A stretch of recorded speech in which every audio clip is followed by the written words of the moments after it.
Hey guys, I hope you guys are well. I am so sorry for the late post. I wanted to do a lot of videos on how my New Year's resolution was going, but I didn't really have the time, and now we're in March now. I'm just gonna quickly do a book review on The Final Gambit by Jennifer Lynn Barnes. This is the blurb. You had comes after the Hawthorne Legacy. I read I read these two books, the book reviews on my channel. You can see it. I'm gonna give this book overall a 3.5 stars. My lowest rating out of the first two books that I read.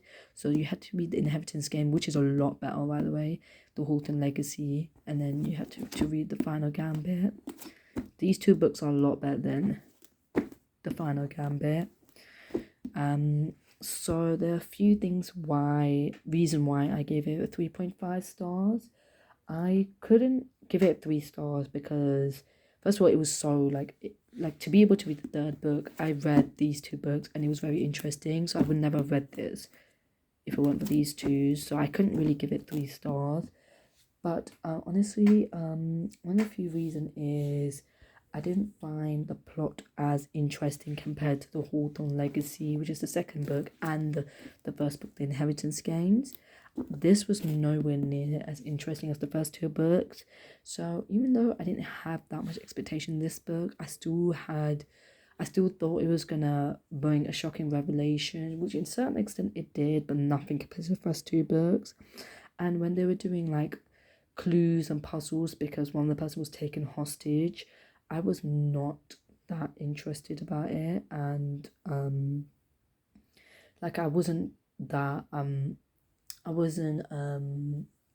engrossed into it when I was reading it. It was really it was really hard to get into the book, but there are some good things in the story, and I didn't also find the ending to be as satisfying. But in terms of just to say, like, I don't really want to give too much spoilers, too much away, but ending wasn't as satisfying because what she did with her inheritance wasn't, it's not what I would have done if I inherited it, but obviously to each to their own. Also another thing is we still never got to find out about how the connection between Nash and Libby, but I know Jennifer Lynn Barnes wrote, I think, a separate story on this, which I can't remember which book it was and which book it is now, but it's after this, but not straight after it. I think the next one is, I think it was at the Hawthorne Brothers, something like that book. I'm not interested in reading it because I read the blurb and I wasn't that keen on it online. So, but I still want to read it just because, like, I wanna know what happens, like for the sake of the series. But I'm not sure. It's not on my list yet. So the ending wasn't the best. I didn't really find like the clues and riddles on this book in the story wasn't as nowhere near as interesting as the first two books. The first two books gets you hooked. This was really like, I feel like, personally from what I see it, my personal opinion, I feel like Jennifer Lynn Barnes trying to find it like ideas to make it interesting and to just keep the rhythm going, but it was losing its spark, if I'm being brutally honest with you. Another thing is there was another thing that I really liked though. The one other thing is I liked when they found out, well, not with the exception of Jameson, when Alexandra found out about his father. It was like, it was quite nice. It was quite realistic. I really liked it. I felt so touched by it. So that was really one thing I liked. Another one is I really liked how, Avery grew as a person. She's more confident. I feel like she could have grown more. There was more opportunities and more room for her growth. And like she wasn't, obviously in the end she was like chasing her dream of traveling, but obviously I did kind of wanted her to like go to like university. I don't know. I had my own ideas of what Avery wanted to do. I know it sounds quite selfish, but yeah, I just like she was traveling, but I feel like everyone wanted to do that. It didn't feel as special. Another thing is, like, I didn't like where the Hawthorne brothers ended up in the end. Like, I feel like with where, even though AB says that, well, they were out their they were out of what they were chained, what they were meant to do. They were following their own paths, and why I agree, like, the Hawthorne brothers should follow their own path.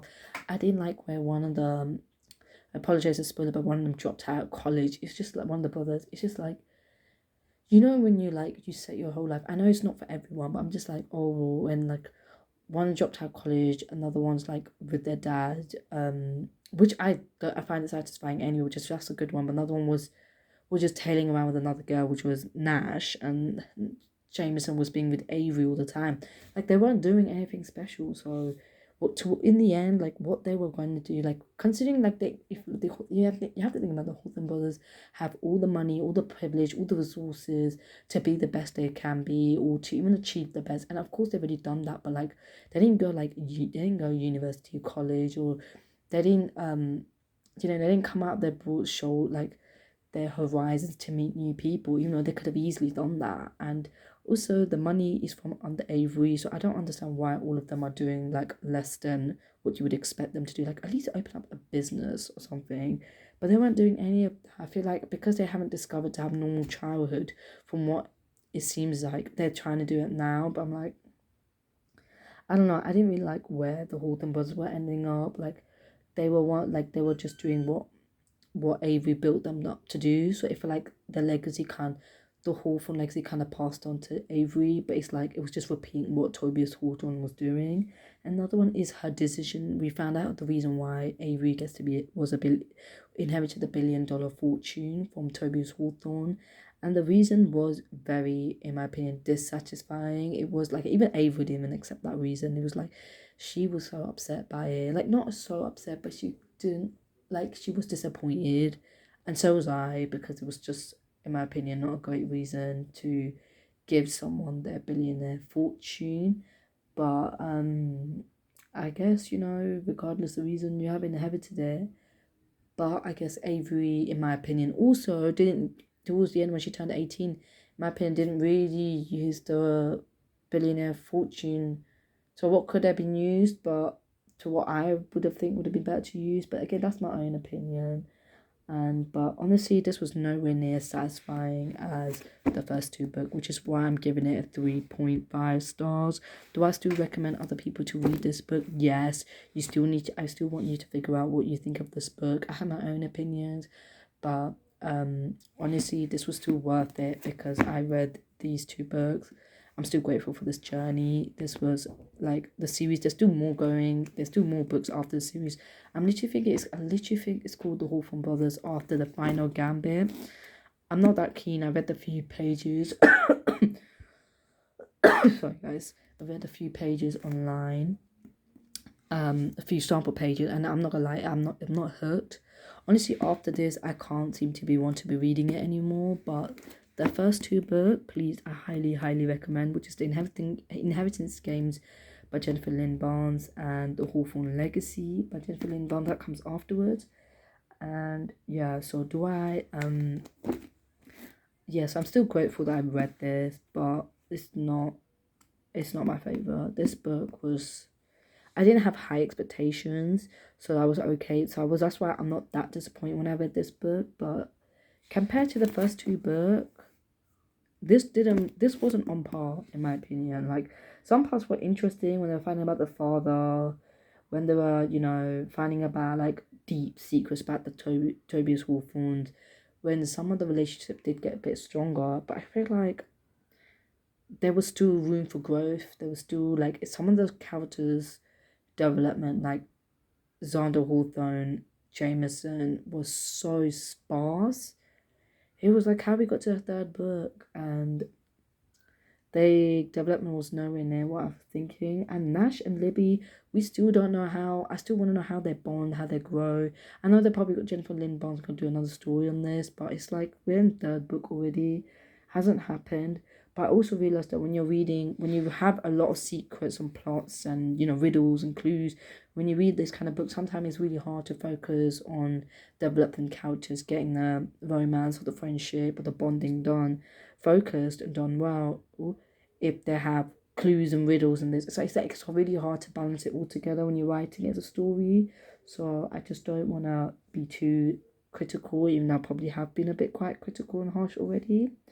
Another thing is Avery choosing Jameson over Grayson. Like, I'm sorry, this is no spoiler, but like the fact that she chose, there was nothing wrong with Jameson, but I don't think they had the romantic bond, in my opinion. Like, I think right from the beginning, it was so clear Avery liked Grayson more from my eye looked, and they were more suitable than Avery and Jameson. I feel like Avery and Jameson were more like friends and really good friends, where like Avery and Grayson were more like partners.